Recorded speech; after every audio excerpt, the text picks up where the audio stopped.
Siamo abituati a vedere la protezione civile nei momenti di emergenza. E siamo in autunno, arriva l'inverno, la brutta stagione, ma per essere pronti al meglio serve tanta formazione, serve tanta preparazione prima.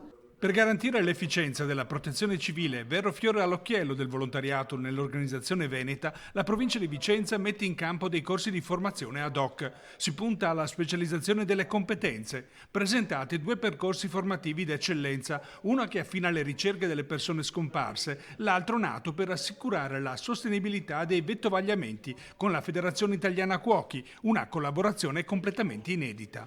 Il corso con l'associazione dei cuochi è il primo caso che succede in Veneto, è stata Regione Veneto a sollecitarlo e ha trovato in provincia di Vicenza una sponda per riuscire a organizzarlo.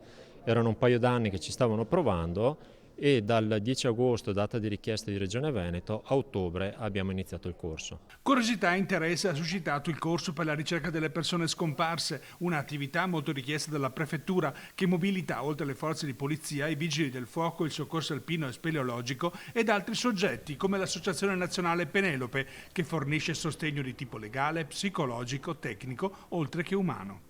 I corsi organizzati dalla Regione hanno aumentato le competenze dei nostri volontari, ma l'importante è creare la rete. Senza la rete non si trovano le persone e Associazione Penelope crea questo, crea reti, aiuto e collaborazione tra le persone.